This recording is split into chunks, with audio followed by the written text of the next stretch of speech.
I'm Nick Baldridge from the For Amusement Only EM and Bingo Pinball Podcast. What's that sound? It's Greg and George from the SNES Podcast.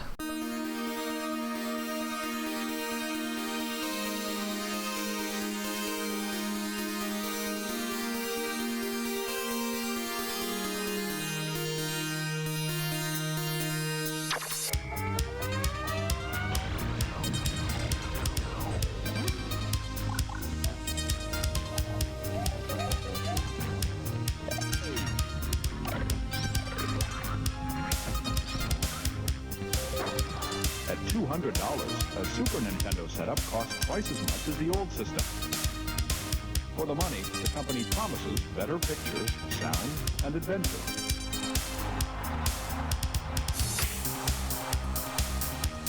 Now you're playing with power, superpower. You're the king, I tell you! The king! Only for Super NES.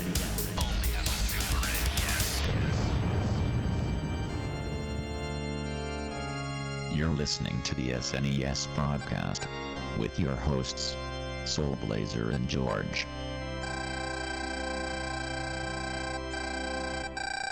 Hello, welcome to the Super NES podcast. This is episode number 102 coming for you guys and girls today. This is your half of your regular hosting duo, Greg, joined by the other half, George. Oh no, I fallen apart. I'm in multiple jigsaw pieces. You gotta put the puzzle together. It's like Humpty Dumpty, except you're not playing with eggshells. Yeah, Humpty was probably easier to put together than something like some of these puzzles get, but... Oh, I know exactly what you're talking about. Oh, man. But yes, in this episode, we're covering a pretty obscure game for George picked for us. I never heard of this game, and I'm sure most of you out there probably hadn't. It's a game called Pieces, which was developed by a small Japanese company known during the time as Prism Kikaku Limited, and got published in North America by Atlas. It came out in North America in December of 1994, several months after July 1994 Japanese release. And like many Super NES games, this never got a PAL release. So, well, unfortunately, I think our library already is about 75% of the size that the Japanese library is, maybe even smaller. Really? And the European library gets even smaller than that. So, but it was all about like the Genesis and everything, no? Well, partly that. I mean, the Genesis European games, but also it was also about like microcomputers and stuff like that. Oh yeah. The European market was always like more focused upon computers than console games, like for numerous reasons, which I've covered about, which I've talked about like in other podcasts. I won't go on into like too much here, but that's really only changed in recent years because the whole like internationalizing of things, and also because of online networks and networks, it's really only it's really only been the last few years that pretty much anybody in the world can get any game that they want to, translated probably in their language. So, but it's crazy what people do. Yep. I mean, even modern games, they just have. It's like, oh, hey, yeah, we translated it into like 50 different languages, and this one's also in like a dead ancient language nobody speaks. Hey, look at that. So as the name of this game implies, this is a puzzle game in which you're playing various modes, which we'll get to here shortly. But the ultimate objective of the game is obviously to put together a jigsaw puzzle. And George, how did you even hear about this game? How much does like want to cover it? I found it from the internet. That's it? Oh, excuse me, Greg. Well, I found a treasure map when I was digging in my backyard, and it said, hey, go here for treasure. So I went to the local park, I found the 3 trees that were in the shape of a triangle, and I dug in the middle, and I found this SNES game. Is that a better story? Well, we find it complete, like you're sending us some money, but we'll cover about that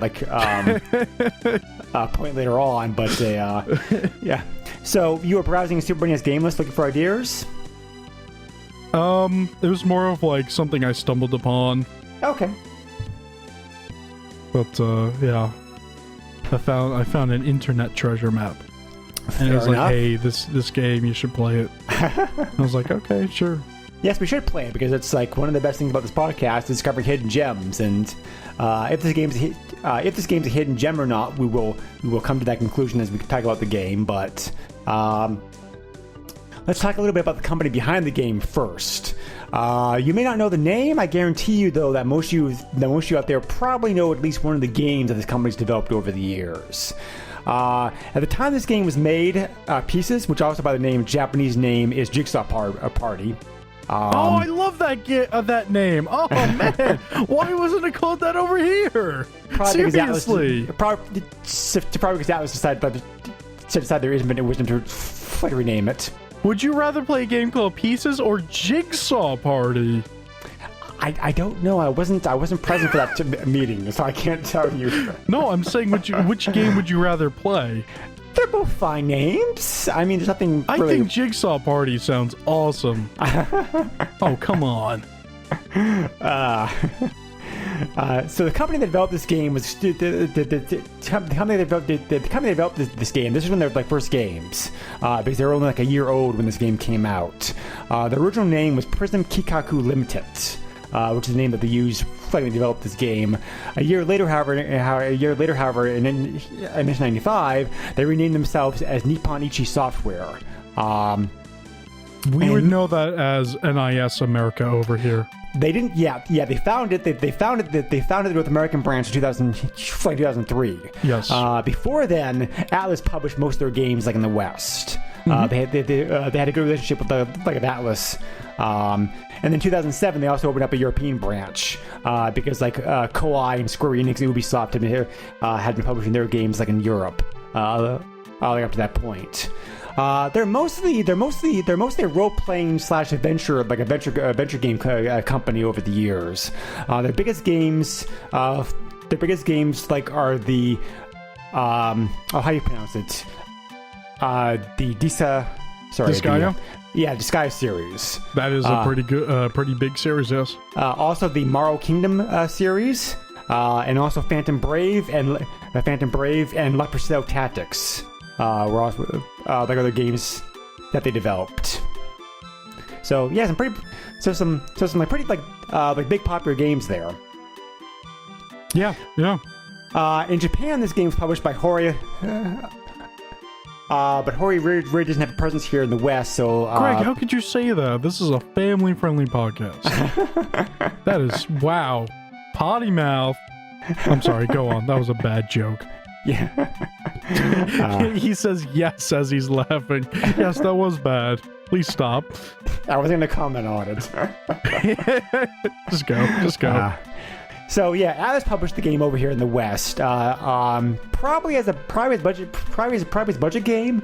I can't see them charging full price like this game, but obviously puzzle games are niche markets, so they didn't get a bigger release. So especially jigsaw puzzle games. Oh yeah, this is pretty unique. This is the only console puzzle jigsaw puzzle game I'm aware of. I do know. Well, you also when we were talking before we started recording, you were talking about some kind of spiritual successor on the PlayStation. Yes, they released the same company made a spiritual sequel called Jigsaw Madness 2002 for the PlayStation. Not as good as Jigsaw Party. Which also came out in North America, as well as Japan. So, I assume it was just the same game, just bigger and better. I looked at some screenshots. Yeah, it kind of, in a way, it looks the same, except apparently there's a lot more mature stuff.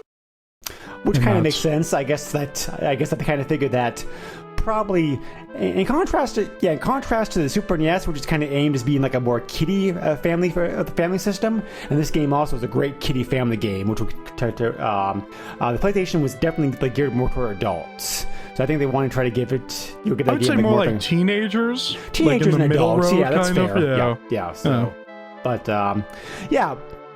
this game actually is is very good for all ages. I agree.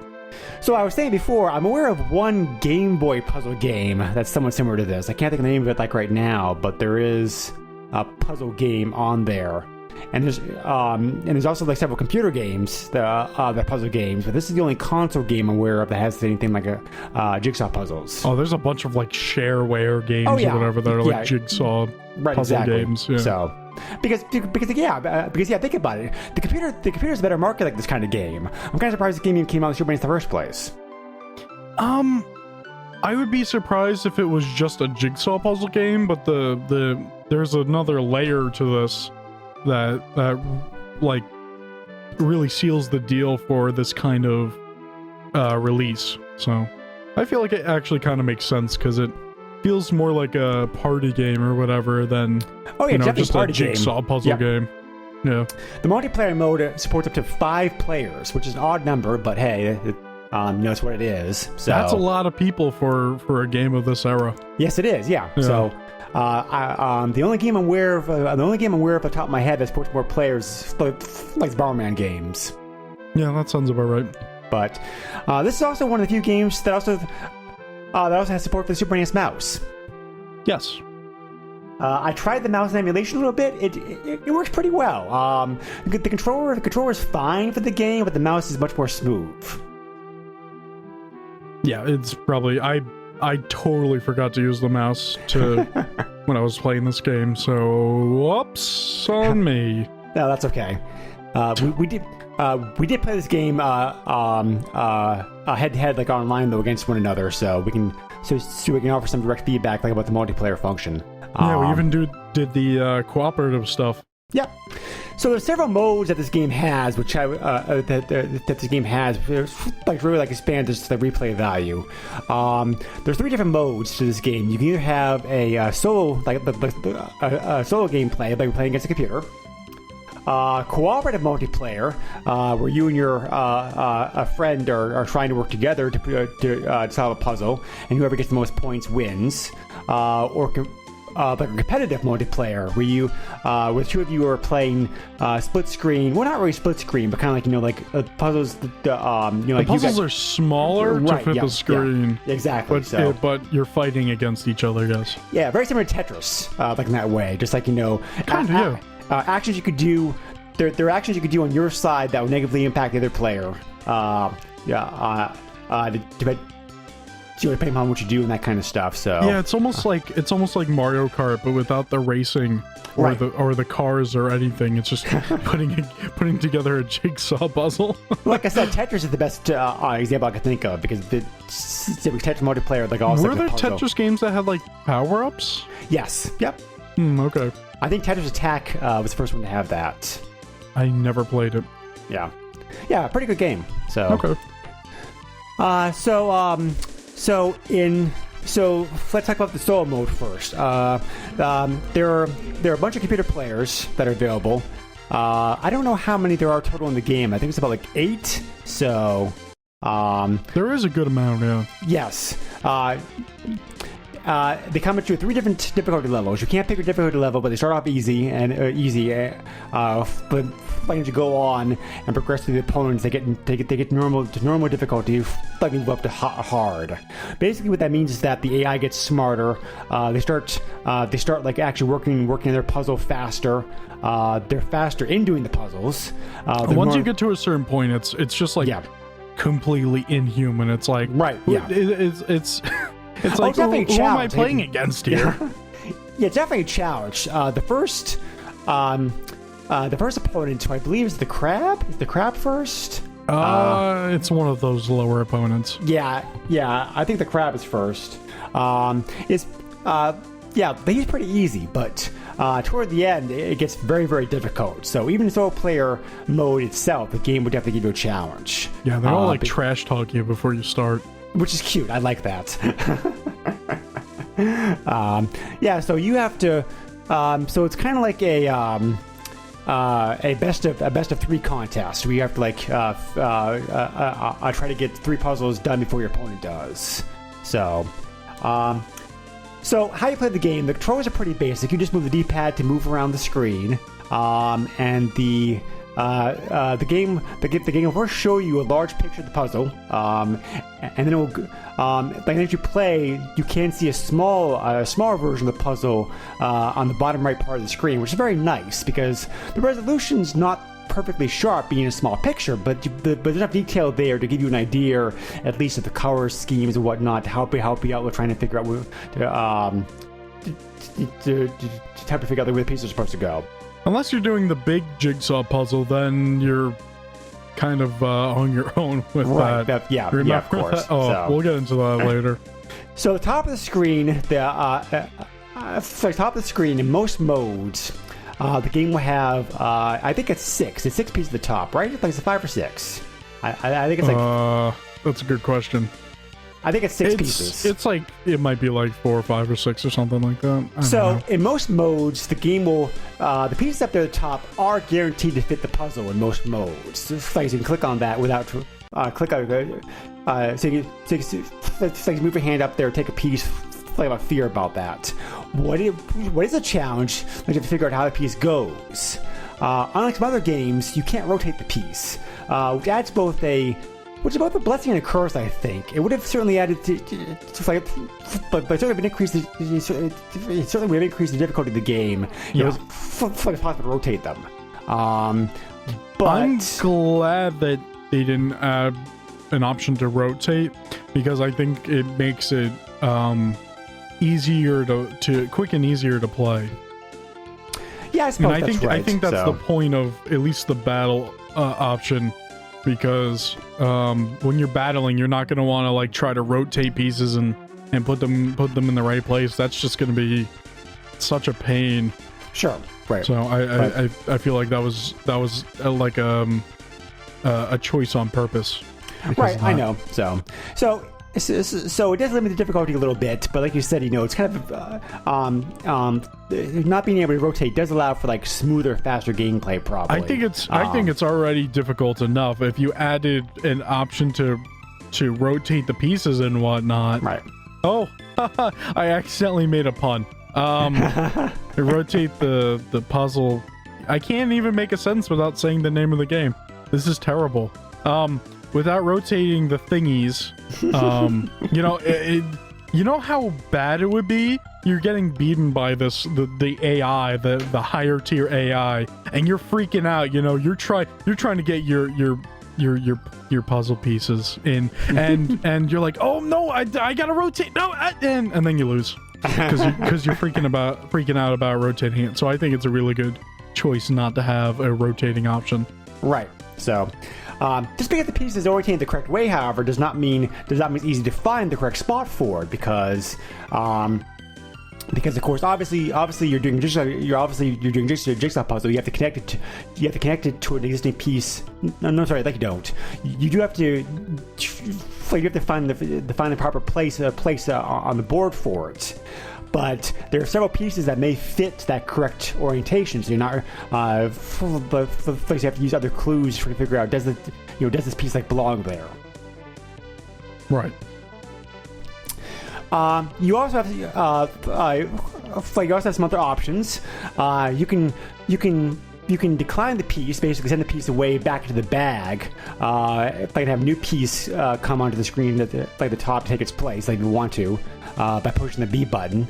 I think you get some sort of penalty for doing that, though. I know in cooperative you do. I'm not sure about battle, you do. though. I don't think you do in solo. You might lose power in battle. I haven't noticed. Well, the timer does not reset if you do that. Let's mention the timer clock. Like in solo mode, there's also a clock that's on the screen, in form of like a pie chart clock, which like takes away color pieces.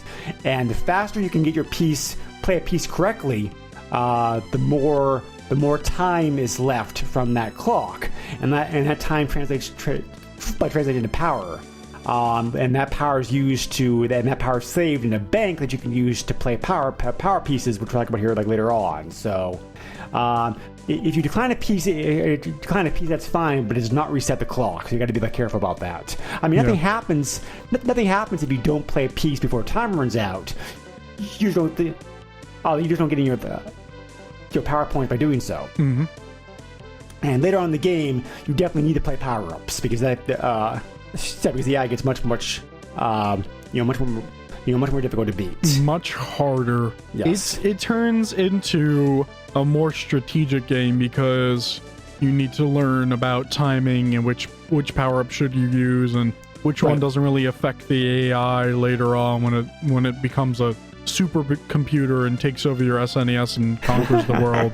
So you can also push the X or the Y button to speed up the cursor like you want to as well also. Oh, really? Yeah. Oh, I didn't know that. This is handy for navigating if you navigate your hand up the top of the screen, you grab a piece like quickly bringing it back down to the bottom again. I didn't know that. Okay. Yeah. That's helpful. So the controls work pretty well for what they are. I mean, the mouse definitely works smoother. The game's fine with the pad. It's a little bit clunky, but not that bad once you get the hang of it. The biggest problem I had was the fact that sometimes you have to have the hand at just the correct spot to recognize the fact that it's actually over a piece. See, yeah, it seemed like you had that problem when we were playing, but I never really had that issue. I thought it was really weird. Maybe you're just getting more lucky with the pieces than I am. Maybe, I don't know. I didn't really see that problem though. So, but and you can also hit start to pause the game anytime you want to, which can be helpful to catch your breath or look at the look at the board or whatnot. Whoa! So. Pause a game? You can pause this game? Oh wow!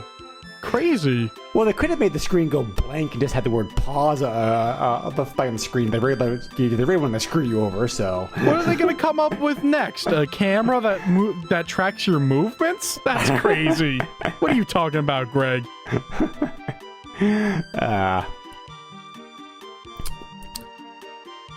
Let's talk about this. Like I mentioned those. So let's mention those power-ups real quick. The power-ups available in both, in all three modes: single player, cooperative, and competitive. These are in order of lowest to highest. That is, for example, as you start getting points, the option at the bottom will highlight first, and you can choose to use the power-up anytime you want to. You can also select which power-up to use if you want to, but you have enough power to use more than one. So, the first power-up you can get is a spotlight. This will mark several pieces on the board, pieces on the puzzle for a while. And if you place the piece there correctly, that the game shows you during this power-up is active, you'll gain more power points. Then you have the sonar. This will display arrows next to the cursor pointing where the piece goes. This might be my least favorite thing. Why is that? Because when I was using it, it took more time for me to place down a piece because I was screwing around with that arrow trying to figure out where to put pieces. I think I did a better job at putting it together without the sonar. I didn't have that problem, but I can see it. As the name implies, the power-up works by basically telling you if you have to go right, there's a right arrow. If you have to go down, there's a down arrow. And when you have the piece over the correct spot, the arrow goes wild. It spins around on you. So, next up is the minus sign. This prevents your opponent from picking up and dropping pieces while it's active. Very nasty. I thought that was it starts and stops the cursor movement. Well, that's that's what I mean. The net result is prevent your opponent from being able to play any pieces for a short time. So, the mirror is also pretty nasty. The mirror will also affect your opponent for limited period of time. It reverses the controls on. The gameplay controls for them. So up becomes down, down becomes up, and so on. That's a huge pain. Yeah, definitely nasty. Auto's next. That's a good one. It's short, unfortunately, very short. But for while it works, any piece you select, we put it in place automatically. So you can just go up to the top, grab a piece, move it anywhere on the board that has a blank spot, and push the button, and that piece will magically move to its your correct spot. Actually, you just click it and it'll automatically go. You don't even have to move it. Oh yeah, that's right. Sorry about that. So like when I have that power up, I literally just spam everywhere to get as many pieces on the board as possible. Next up is the crosshair arrows power up. This works kind of like the mirror power up. Like it messes up your opponent's controls like for a short period of time. But the way this works this time is a bit more random. It may make your opponent slower. The hand cursor slower for a little bit. It may cause some inputs from your opponent to no longer work for a short period of time. It's pretty pretty devastating effect. Next up is the red X. This makes two of the pieces at the top of the board unavailable to your opponent for a while. So it limits the amount of pieces that your opponent has to play with. The next one up is help. This one's definitely like one of the best ones of the game. It causes a fairy to come on the screen for a short period of time, and the fairy will help you to place the pieces in the correct spot. So the fairy basically tells you where you have to place the pieces. The green hail is next. This shows you the image of the puzzle in the background, like how it was in the puzzle when the game first started. The puzzle actually shows you on the background what it is before it's broken up. This puts the puzzle back, the picture back for a short period of time. Yeah, it's a good reference. Yeah, it is. So the syringe drains your opponent's power meter. So that could be very devastating to them. Finally, the paintbrush. This is the last power up you can get in the game, and it's one of the most powerful ones. This will remove, as the name implies, some pieces randomly your opponent's puzzle. It just goes over there and goes sweep, sweep, sweep, gone. So it puts your opponent back a while. Who knew the power of the paintbrush was just out of control? Right. So yeah, the power-ups really do help a lot in this game.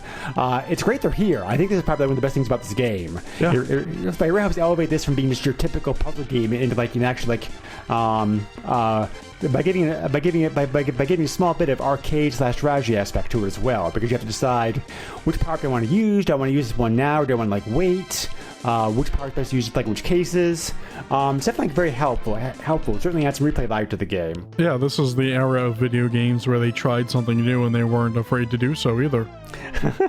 So, yeah. I mean, today, if you were going to try to make a puzzle, like a jigsaw puzzle game, you'd have to make sure you had at least 5 guns in it, So. So, do you have a favorite power-up? I mean, I think I used the minus one a bit, but honestly, I think my favorite one is the one that places the pieces down for you.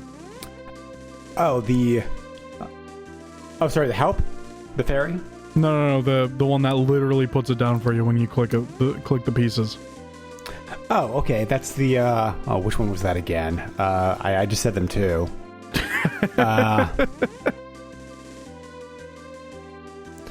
The auto. Yeah. So, but so like I said, you play you have 3 puzzles against the opponent. If you win, you progress onward. If you don't, you get a chance to try again. This game does not have a password feature, however, so it's pretty much going to be determined unless you leave the game on for a while. Unlimited continues, though. Yes. Yep. That's true. So, and if you lose against the eye, you get the chance to start over again, of course. So that.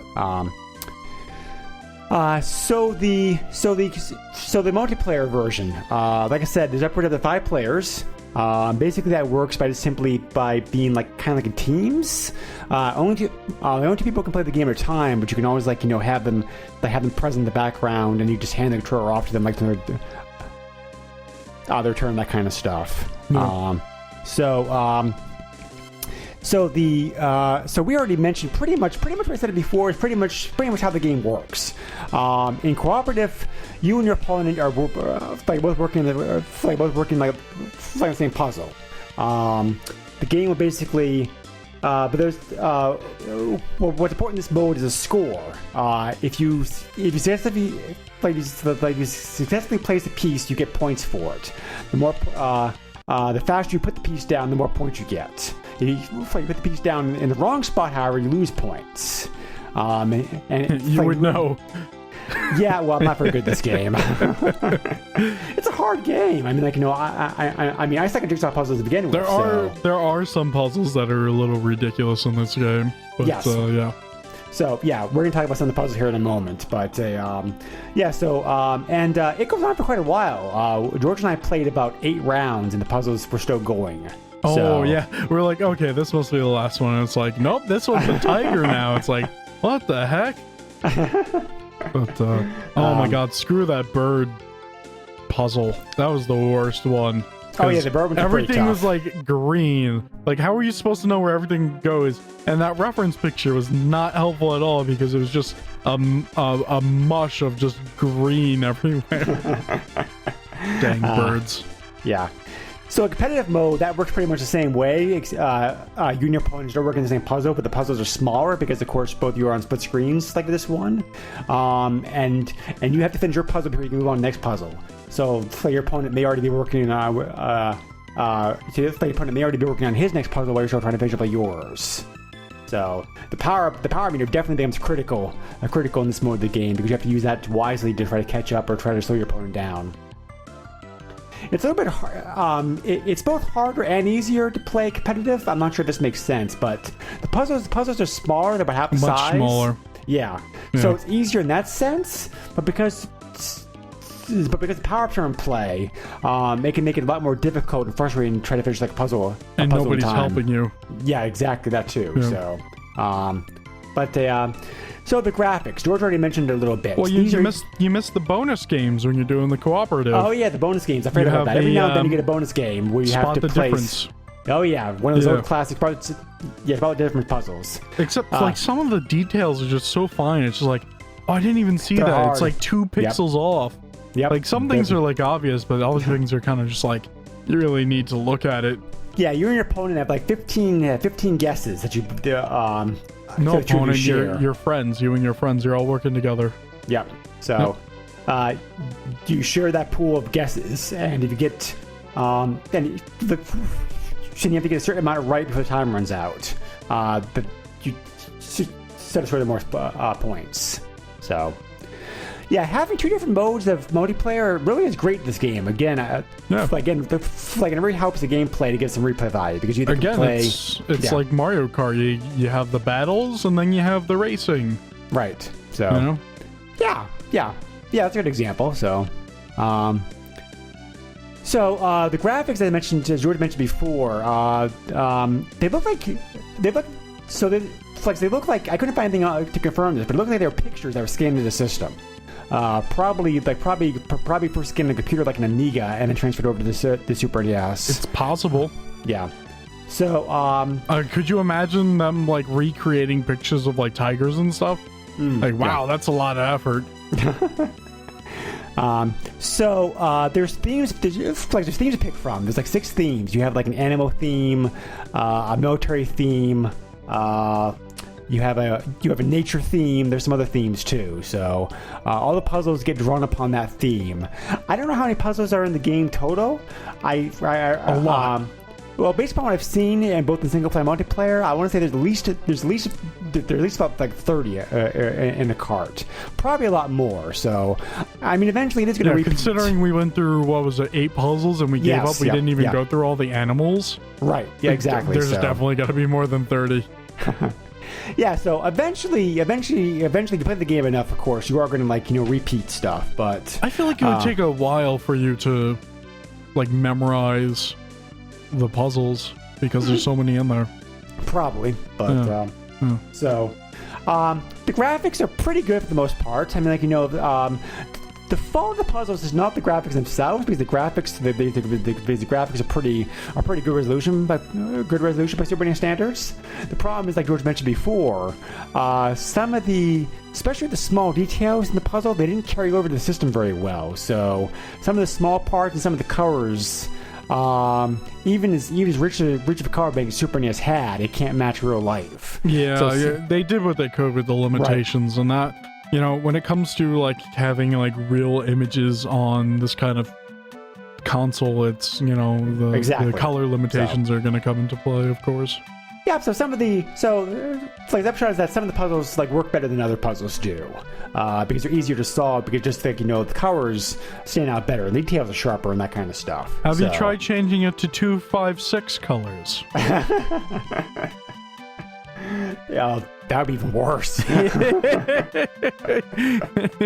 But it'll make the game run faster. Yeah, I suppose that's true. The game's a bit slow, but then of course it's a puzzle game. It's supposed to be kind of slow. So, like I said, I really don't think it's. So I think the game's like working as designed when it comes to that sense. Yeah. So. And that's most of the game, like in a nutshell. Trying to think about if there's anything else here that I missed as far as this. I can't think of anything else. Right. Solving, so if you can't get some hints, you pretty much want to approach this game and solving puzzles the same way you would approach solving a puzzle like in real life. The edges have to start first, I think. You definitely want to start with the edges. I taught you that, apparently. Because it's easier to see the edge pieces at the top, so you just start to grab those if you can. Then work your way toward the center. Yeah, and since you have to rotate them, you can definitely tell where a lot of these pieces go. Right. Yeah. Especially in cooperative, like points become they're important. Make sure you look carefully before placing that piece. Because, like I said, there are several places where a piece can look correct, but it's not. So you actually take a moment to make sure, is this really the right spot for this? So, I'm looking at you, picture of birds. Just green everywhere. Are you kidding me? Some of the puzzles make this easier than others, yes. Yeah, that tiger one was much easier after that. The panda was pretty tough too, I thought. But there were some spots that were kind of rough, yeah. But yeah, definitely. So, I think the last piece I can get the last piece I can use is experiment with the power-ups. Try to figure out which power-ups you like the best and which ones suit your playstyle the best. And use those power-ups carefully and wisely, in your puzzle games, because particularly against the advanced AI, you need to do that to win. Because that doesn't cheat, but it gets very, very difficult. It definitely moves faster than you do. It definitely knows the right spot to place the pieces down faster, that kind of stuff. So the only way you're going to be able to win those games is the power-ups. Or if you cheat somehow, I don't know. Well, there is the cheat in the game. Oh. But you can only use this. But the cheat works best in solo player mode. I mean, you can use it against it. I mean, you can use it in the multiplayer mode as well, but beware the consequences. Because of course your opponent actually punch you in real life probably if you did this, but unless you're playing through something online, right? This cheat allows you to steal pieces. What? If you hold the B button. Hold the B button onto the pointer begins to flash. Then select a piece for your opponent's field and select which A to release it. What? Yes. So. Okay. Also, the Japanese version of the game only allowed you to view the whole art gallery, so you can see all the puzzles. Are you kidding me? Nope. Why would they take that out of the American version? I don't know. Americans don't understand art. They don't like art. We're just gonna take this out. I feel like it's extra work to take that out. Why would you do that? Speaking about Americans, how they perceive the game and how they don't like art. The game actually got very good reviews. Reviews when it came out. Actually, I'm not surprised. GamePro, for example, called the game, quote, an interesting variation on the standard puzzler theme. This ain't your grandmother's jigsaw puzzle. The reviewer praised the solid challenge, the easy controls, particularly with the mouse, like also the variety of puzzles. EGM also covered the game. They called it a unique game with solid challenge, but the two-player versus mode like the game's like strongest feature, which I agree with. Yeah. So the magazine's Team 5 reviewers, they ended averaging out the score of the game to an 8.2 out of 10. So, like, pretty good score. Wow. Next Generation commented positively, like in the large number of puzzles, plus the intensity of the two-player versus mode. Then give the game 3 out of 5 stars, concluding, quote, although it doesn't touch say Super Bomberman in the party game category, this title still its own like sort of blast. Yeah, I definitely feel like this would be like a good party game. Oh yeah, definitely. Hey, I want to play pieces. All right, get your shot glasses. Oh God. That would deteriorate like pretty fast. That would be a good night. Super Bomberman's hard to play once you get drunk. Oh no! We're shooting. Don't worry. We're shooting beer. But because this game is niche, it didn't get a big print run, and therefore it's kind of expensive today. Yeah. The car prices actually are not that bad. They're not outrageous. CIB is where the game really gets pricey. You can. There was 15 copies recently sold. 15 copies currently listed on eBay. 23 copies recently sold. By the way, this game is very, very difficult to find on eBay because of the name. Well, that's why you search under video games. I did that, but still. Under SNES. I did that. Really? Lots still came up too, so you have to like sort through the lots. But okay. But anyway, card only. The card only. The game sold anywhere from $21.25 to $39.50. So about $24 like an average, including shipping. I would pay $20 for this game. I would. $20 like your friends to play with. I would pay up to $30 for this game, Greg. Yeah. Up to $30 loose. Yeah. I would pay. Yeah. Yeah, so it's a pricier game cart, but not crazy. I mean, CIB, however, this is the first time in the history of this podcast there were no sold CIB examples.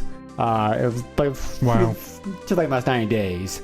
There were about five or six CIB copies available for sale right now. Either available as a buy it now or an auction price. The price that the users were asking for the game ranged from $85 to $155. That's kind of much. Yeah, so it's a very expensive game, CIB. But cart only is not that bad. You really don't need the manual for this game either. So. No, I think it's pretty straightforward, yeah. Yeah. So yeah, this is a very unique game. It's certainly challenging. If you like puzzles, it's definitely like a good game to check out and play. This is a good like I mentioned, like I said before, this is a good family game. Yeah. Anybody can play this, yes. Right, exactly. I mean, like a 6-year-old could probably like pick it up without too much problems. And it's also appropriate for all ages as well. Yes, that's true. Yep. But yeah, very unique game, like very niche game for the system. I never heard of this game until George mentioned it, so I kind of appreciate you bring this like to our attention. Mm-hmm. I pretty much share the thoughts the reviewers had like this game. Unique 2-player mode's definitely better. Like the solo mode's not bad. Not the best party game in the system, but still like a pretty good party game. Like I said, if you like puzzles. This is a very like unique game. It certainly will give you like some like replay value too, because there be because large number of puzzles are present in this. So, George, how about your like final thoughts and summary? It's a good game. I would give it 2 thumbs up. I would buy this game for up to $30. I want to play it again. It's honestly something. And I know a lot of my picks are like, oh, you should go and play this game, but like, this is definitely a game you want to get and sit down with a friend or 2 or 3 or 4, and or just 5. Well, sure. That last guy, I don't know. We had a party one time and he just went way too far. I don't know if he's invited again. But you just get your friends together and play this game and have some fun, because honestly, there's a lot of replayability, and also there's just a good amount to do. You know, whether it's the cooperative mode where you and like 500 people are putting together a giant puzzle, or you're going one-on-one with somebody and you're, you know, oh, you used the mirror again, and then he just punches you in the nose, and that's the end of you playing pieces. But it was worth it because it's a good game. I'm curious to see what the sequel, Jigsaw Madness, is like. Yeah, maybe we'll cover that soon.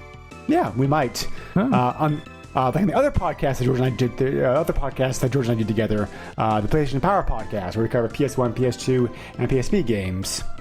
Whoa, man. Some good stuff.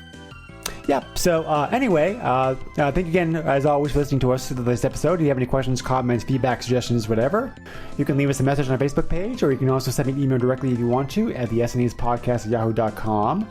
Like I said, George and I do another podcast together, and George also does a third podcast. George, which podcast is that? That's Master System Masterpieces. The Michael Jackson's Moonwalker episode has recently come out. Ooh, okay, yeah. Strange game, but fun. I remember doing that like in the arcades. Yeah, it's different from the arcade version, but... Oh, yeah, sure. Yes. So we are a proud member of both the Throwback Network and Retro Junkies networks, where you can find a whole bunch of other great retro-themed podcasts, both gaming and non-gaming related. We also are available. We also are available like in iTunes, where you can give us a rating review if you want to. And we also have a Patreon, where you can enjoy such perks as like early access, being able to dictate a game like in the podcast, or so on. This time, I wish to thank, and I doubly am sorry for not mentioning these backers last time. Because the guest being on the podcast, I just forgot about it, to be honest. Sorry, my bad. But this time we'd like to thank our backers. Chad, who dictated a game we're going to be covering on the next episode. I'll get to that in just a moment. And also, I want to give a special shout out and thank you to Richard, for backing the podcast with us as well. If you want to like to back us and get early access to the show and other perks we have, please head over to www.patreon.com/SNES podcast. You might want to spell out Patreon for the people. Do I have to, really? You tell me. If you were listening to a podcast, would you be able to figure out how Patreon was spelled? Considering every other podcast has one, you'd think they would know by now, but fine. There are a lot of people who don't know about Patreon. Let's just help the people out here. Patreon. There you go. See, would they have figured that out? No. I don't know. I'm not saying you're stupid. I'm just saying that sometimes things are hard to spell because you can't figure out what they are. Right. Right. So one of the perks about backing at a certain level, like is the ability to dictate. We call you up at 2 in the morning. Well, I don't. George might. I think George will do like what he does. It's so weird. They want my phone number. Why is that? No. We've already covered one of Chad's picks earlier. That was a Lemmings episode 99. But because Chad backed to such a high level, we're allowing him to do a second game. The second game he wants us to cover is Earthworm Jim, which is Super NES port of a very popular platforming game with some puzzle elements to it.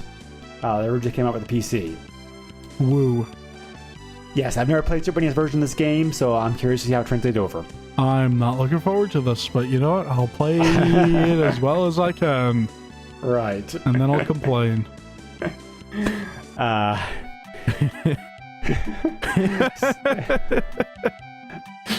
Oh, and one last thing I wanted to mention. We actually forgot to mention this in the podcast. I guess it's because it's not really all that important. The music of this game is fine for what it is. I mean, it fits the theme of the puzzle games, I guess. But